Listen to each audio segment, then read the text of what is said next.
Hello and welcome. I'm Austin Kolarczyk, arranger and composer, bringing you episode 5 of Book Review. On this episode, we'll be discussing The Professional Arranger-Composer, Book 1 by Russell Garcia.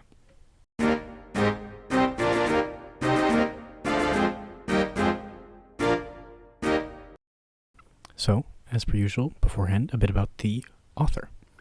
Russell Garcia is a composer and arranger best known for his work from the late mid 1930s to the late 1960s.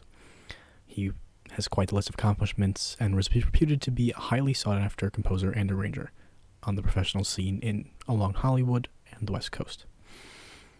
He's worked on some stuff with pretty big names, such as the Porgy and Bess album in 1959 with Ella Fitzgerald and Louis Armstrong, the 1960 album from Stan Getz, Cool Velvet. So yeah, big guy, big name. He's reported to have a few pieces played by the Stan Kenton Orchestra when they were still big in their heyday, and was reported to be, and was, the staff arranger and composer at NBC for quite a few years. Sounds like the kind of guy who should be writing a professional arranging and composing textbook.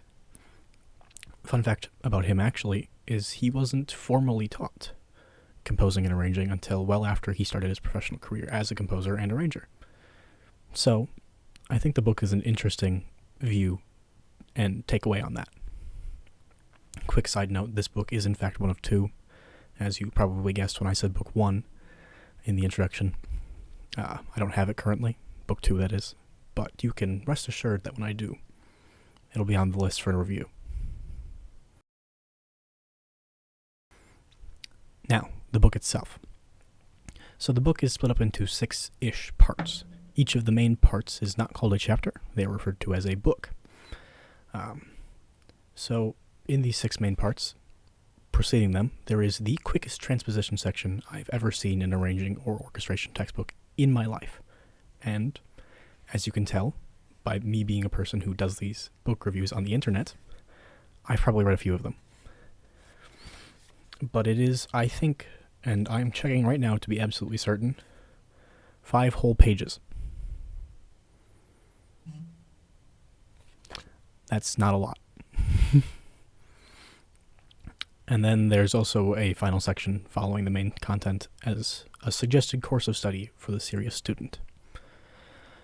So the chapters are split into multiple titles, being Dance Band Harmony and Voicing, Form, Planning and Arrangement, Examples of Present-Day Dance Band Styles, Intros, Modulations, Interludes, and Endings, Harmonic Progression, and the final section, Experimental Material for the Progressive Arranger-Composer. Dance Band Harmony and Voicing, otherwise known as Book 1, this section touches very fast on scales and intervals. This is obviously a book for someone who is expected to have at least a beginning bit of knowledge, and then it launches wholesale into chords, voicings. There's a fascinating explanation of solfege that feels very quick, rhythm as well. Granted, I read through this in a single setting, and it being a textbook was probably designed to be used over a course of weeks. So the instructor probably took their time, or didn't, depending on the instructor, discussing this stuff. I read through it in an hour and a half, and then looked again through it before I started the script for this video. So, obviously the section might feel a bit fast, but if it's being used as a textbook, I can see why these sections would be so short. Form, Planning and Arrangement, is about form and planning and arrangement. Shocking, I'm aware.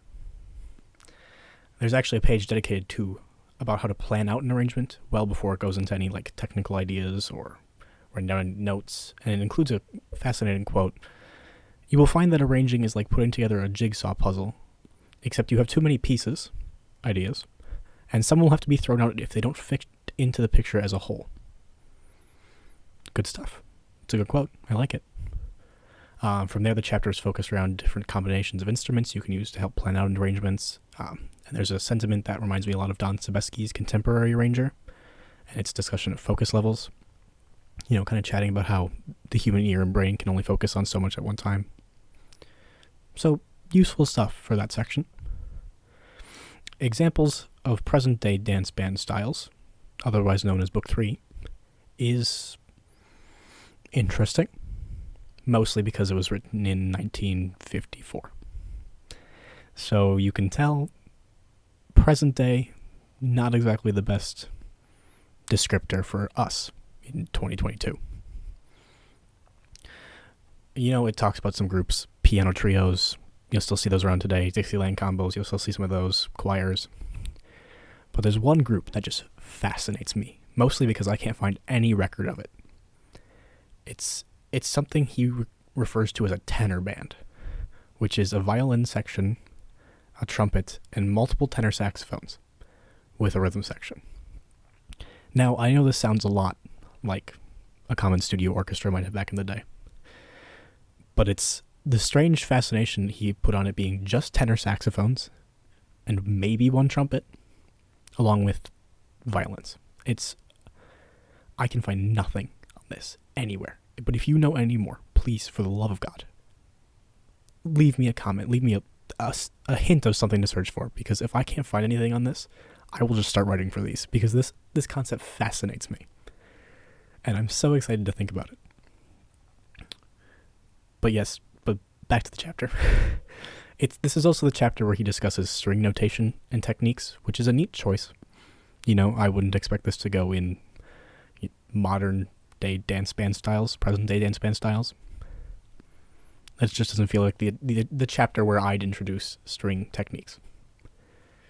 Teach their own. There's also a section on Latin rhythms, mostly present in jazz and such, Afro-Cuban, general ideas, which makes sense, being the big band being a craze in the 1950s. Chapter 4, Introductions, Modulations, Interludes, and Endings, covers introductions, modulations, interludes, and endings. It's a very short chapter. I don't have anything else to say about it. It's that. It's got useful stuff, I'm not going to lie. There's just, without reading the pages to you, that's just what the chapter is. Harmonic progression, on the other hand, covers a whole bunch of stuff that isn't mentioned in the chapter title. It talks about logical chord progression, mentions how they change for different styles of music, talks about melody writing, gives some exercises. One of those exercises reminds me of, for the life of me, some stupid meme video I found that actually listed the exact same thing as an exercise, and I can't for the life of me remember it. But if I ever find it, I'll link it in the video description, believe me. There's lots of great, it talks about altered chords, substitution chords, melody shaping, advises you learn something about conducting, which is more useful if you're learning instrumental and vocal writing, not the most useful if you're going to be, writing a beat in GarageBand or Ableton. But still, could be useful to know. Lots of advice in here that I guess just didn't fit in other sections of the book, but I enjoy it. It's kind of like getting a lesson in with Russell Garcia, and the person and he's just throwing out some advice he thinks you would find useful, and you've only got a short amount of time to discuss it. It's kind of what it feels like. Chapter 6, the last main section of the book, experimental material for the progressive arranger composer, is actually a fair amount of exercises related to some really weird concepts. And by weird, I mean fascinating. Parallel harmonies, free clusters, graphic notation, all kinds of neat stuff. Talks about 12-tone and post-tonal theories, just really briefly mentions them, kind of leads you into more places to look into it. Theme-based writing, motivic development. A fair portion of the chapter is devoted to those two subjects, which makes sense being an in-house arranger and composer for a TV studio. Useful thing to know.